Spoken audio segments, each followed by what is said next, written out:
जब एक चिड़िया ने मरकर भी लिया इंतकाम और मार डाले करोड़ों चीनी नागरिक। इतिहास की सबसे बड़ी बेवकूफी, नतीजा इतिहास का सबसे काला कालखंड है। एक चिड़िया जिसने चीन को प्रकृति से छेड़छाड़ करने का परिणाम दिखा दिया। ऐसा दिखाया कि चाइना क्या पूरी दुनिया भी इस घटना को कभी भूल नहीं पाएगी। ऐसा क्या हुआ चाइना में कि 4 करोड़ लोग भूख से तड़प तड़प कर मर गए। आज हम आपको इस वीडियो में बताएंगे चाइना की क्रूरता की ऐसी कहानी जिसके नतीजे से पूरी दुनिया की रूह कांप उठी। ऐसी क्रूरता जिसने जन्म दिया इतिहास के सबसे बड़े सूखे को। दोस्तों, दुनिया की सबसे बड़ी भुखमरी की शुरुआत होती है माओ जेडोंग के एक फैसले से, जिसमें इंसान को लगा कि वो अपनी ताकत के दम पर प्रकृति पर जीत हासिल कर पाएगा। वही माओ जेडोंग जिसने चाइना का स्वरूप बदल के रख दिया। वही माओ जेडोंग जिसने कहा था कि power flows from the barrel of the gun, यानी कि ताकत बंदूक की नाल से बहती है। माओ जेडोंग का नाम चाइना के इतिहास में एक महान क्रांतिकारी के रूप में जरूर दर्ज हो। कम्युनिस्ट पार्टी को एस्टैब्लिश करने में माओ जेडोंग का बहुत बड़ा हाथ रहा हो, लेकिन माओ जेडोंग ने जितने चीनियों को मौत के घाट उतार दिया है डायरेक्टली या इनडायरेक्टली, ये जानकर आप सबके हाथ पांव थरथरा जाएंगे। दोस्तों, ये ही चाइनीज कम्युनिस्ट पार्टी के चेयरमैन थे और उस कालखंड में चाइना में कम्युनिस्ट पार्टी के सुप्रीम लीडर को चेयरमैन बोला जाता था। चाइना की कम्युनिस्ट पार्टी की शुरुआत अच्छी नहीं थी। कई तरह के पॉलिटिकल चेंजेस से चाइना को गुजरना पड़ा था। चाइना उस समय बहुत वीक कंट्री थी, इसलिए कम्युनिस्ट पार्टी का सबसे बड़ा उद्देश्य था चाइना को इकोनॉमिकली और सोशली आगे लेकर जाना और साथ ही हेल्दी चाइना का निर्माण करना, हेल्दी एंड वेल्दी चाइना। ये हम सन 1950 से 1970 के बीच की बात बता रहे हैं आपको। चाइना को एक हाइजीनिक कंट्री बना देना चाहते थे जो थे माओ जेडोंग, क्योंकि बीमारियां और गंदगी उन्हें पसंद नहीं थी। और उस समय चाइना का मेन इशू ये दोनों समस्याएं जरूर थी। वहाँ इन्फेक्शियस डिसीजेस की वजह से हर साल लाखों लोगों की मौत हो रही थी, जिससे निपटने के लिए माओ जेडोंग ने कैंपेन चलाया जिसका नाम उन्होंने रखा द ग्रेट लीप फॉरवर्ड, यानी कि वो लंबी छलांग, जो माओ जेडोंग ने 5 ईयर प्लान की तरह इंट्रोड्यूस किया। 1958 से 1962 यानी कि 1962 तक चलने वाला ये प्लान चाइना की हिस्ट्री के डार्केस्ट पीरियड में से एक साबित हुआ। चाइना की कम्युनिस्ट पार्टी के अनुसार वो एक ग्रेट लीप लेने वाले, यानी कि एक बहुत बड़ी छलांग लगाकर यूके, यूएसए और सोवियत यूनियन जैसे डेवलप्ड नेशंस के बराबर पहुंचने वाले थे। और उसके लिए माओ जेडोंग ने सबसे पहले चुना एग्रीकल्चर को। चाइना का टारगेट था ग्रेन्स को, अनाज की फसलों को कई गुना बढ़ा देना। और इसके लिए माओ जेडोंग ने कोई भी साइंटिफिक स्टडी कंडक्ट नहीं की, किसी भी एक्सपर्ट से कोई सलाह मशवरा नहीं लिया और ना ही किसी और डेवलप्ड नेशन की कोई टेक्निक अपनाई, बल्कि उसने तो अपनाया 4 पेस्ट कैंपेन। 4 पेस्ट कैंपेन नाम याद रख लीजिए। और इनकी 4 पेस्ट कैंपेन का सबसे बड़ा हिस्सा था द स्मैश स्पैरो कैंपेन, जो चाइना के करोड़ों लोगों की मौत का कारण बन गया था।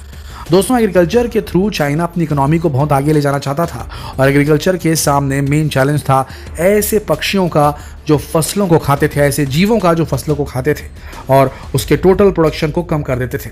और हेल्दी चाइना के लिए मेन इशू था बीमारियां फैलाने वाले कीट। तो माओ जेडोंग ने सोचा कि पक्षियों को फसलों से दूर रखने पर क्यों पैसा बर्बाद करना, हम तो इंसान हैं, हम तो सुपीरियर हैं। ये छोटे मोटे कीट पतंगे, ये पक्षी हमारा क्या बिगाड़ लेंगे। एक काम करते हैं, इनके अस्तित्व को ही मिटा देते हैं। सोचिए जरा दोस्तों, ऐसे जीव जिन्हें भगवान ने बनाया, ऐसे क्रीचर जिन्हें क्रिएट किया खुद भगवान ने, कोई सोच भी कैसे सकता है कि प्रकृति से एक प्रजाति को पूरी तरह मिटाया भी जा सकता है और प्रकृति को बदलने से कोई फायदा होगा, ये कैसे सोच सकता है। क्या इतने बड़े चाइना में एक नॉर्मल सी बात को समझने के लिए किसी के पास भी दिमाग नहीं था उस वक्त। दोस्तों, इस 4 पेस्ट आंदोलन के अनुसार 4 कीटों को मार दिया जाना था और चाइना से पूरी तरह खत्म किया जाना था। ये 4 पेस्ट थे मक्खी, मच्छर, चूहे और चिड़िया। स्पेशली वो वाली चिड़िया जिसे भारत में गौरैया बोलते हैं। दोस्तों, मक्खी, मच्छर और चूहों से फैलने वाली बीमारियों ने उस समय चाइना को पूरी तरह जकड़कर जरूर रखा था। वहाँ dengue, malaria, small pox, tuberculosis, cholera, plague ये सब फैल रही थी और इन सब बीमारियों की वजह से हर साल लाखों करोड़ों लोग मारे भी जा रहे थे। लेकिन इस तरीके से सारे जीवों को मार देना ये गलत होगा, प्रजातियां ही समाप्त कर देना। तो चाइना ने इनकी बीमारियों को खत्म करने के लिए इनकी जड़ को ही खत्म करने का डिसीजन ले लिया था उस वक्त, जो कि बहुत गलत था। लेकिन फिर भी उन तीन, चलो समझ लिया, 3 पेस्ट खतरनाक थे, मक्खी, मच्छर, चूहे, समझ गया, चलो तीनों इसको खत्म कर देते तो चलता। चूहे को भी खत्म करना खतरनाक होता है, काफी बड़ा जीव होता है। अब फूड चेन में अगर आप किसी एक जीव की स्पीशीज को पूरी तरीके से इलाके से खत्म कर देंगे तो उसके नीचे के और उसके ऊपर के जीवों में बहुत बड़ा अनबैलेंस हो जाएगा। उन जीवों की तादाद बढ़ जाएगी जिनकी तादाद नहीं बढ़नी चाहिए, क्योंकि ये जीव भी किसी चीज़ पर पलते तो थे ना, किन्हीं चीज़ों को खाकर जिंदा तो रहते थे ना। सबसे बड़ी गलती उन्होंने ले ली, डिसीजन जो ले ली वो थी चिड़िया को, गौरैया को, स्पैरो को खत्म करने की। दोस्तों चाइना को, वहाँ की कम्युनिस्ट पार्टी को कहीं से आंकड़ा मिल गया, ये डेटा मिल गया कि एक चिड़िया हर साल 4 किलो अनाज, खासकर गेहूँ खा जाती है। तो देश में कितनी चिड़ियाएँ होंगी उसका अंदाजा लगाया जाए और फिर कंक्लूड किया जाए कि किसान जो अनाज उगाता है उसमें से कितने किलो अनाज चिड़िया खा जाती है। तो इससे तो इकोनॉमी को बहुत बड़ा लॉस हो रहा है। तो चिड़िया को भी देश से खत्म कर दो, ये उन्होंने प्लान बनाया। किसी ने कोई रिसर्च नहीं की चिड़िया को मारने से क्या कोई साइड इफेक्ट हो सकता है, इस बारे में किसी ने नहीं सोचा। चाइनीज गवर्नमेंट ने इन 4 जीवों को मारने के लिए चाइना की जनता को इतना प्रेरित किया, पोस्टर छपवाए, खुद माओ जेडोंग ने कई बार अपील, रेगुलर स्पीच दी, सरकार ने ऐलान कर दिया कि ये चारों जहां भी दिखे इन्हें मार दिया जाए। अब मच्छर, मक्खी, चूहों को तो लोग पहले भी मार देते थे, लेकिन चिड़िया को अब लोगों ने एक शिकार के रूप में देखा और उन्हें लगता कि उन्होंने बहुत बड़ा शिकार किया है, बहादुरी का काम किया है। बच्चे गुलेल से चिड़िया को निशाना बनाने लगे, बड़े लोग बंदूकों से।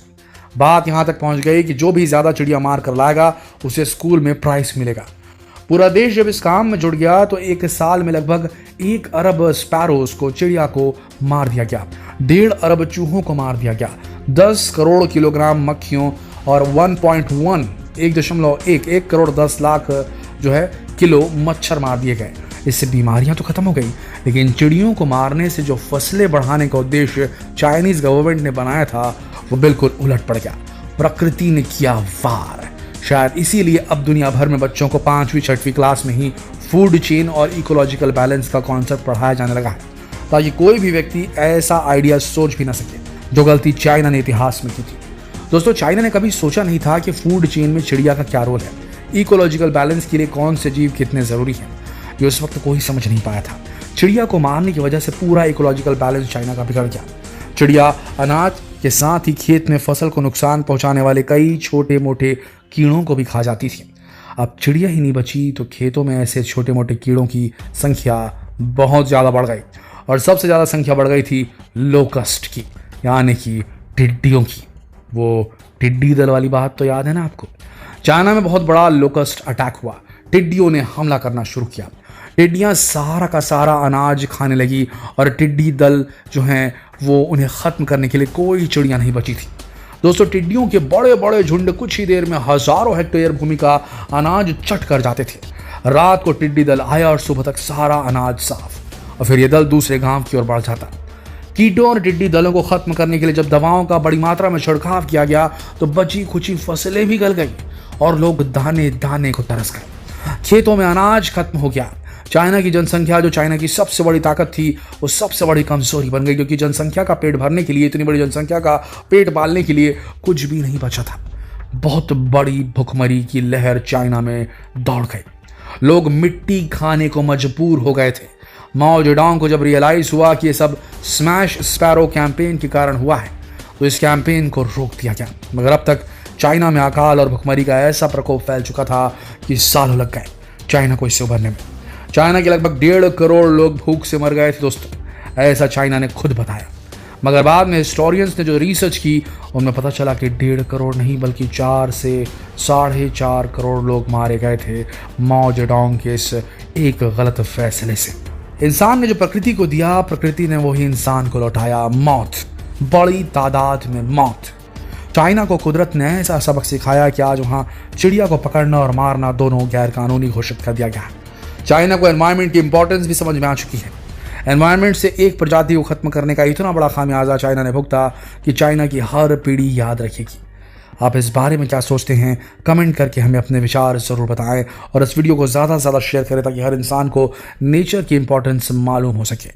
शेयर करें वीडियो फेसबुक पर, व्हाट्सएप पर, यूट्यूब पर। कल फिर मिलते हैं एक और दिलचस्प वीडियो में। तब तक के लिए आप सबका इस वीडियो के अंत तक बने रहने के लिए दिल से धन्यवाद।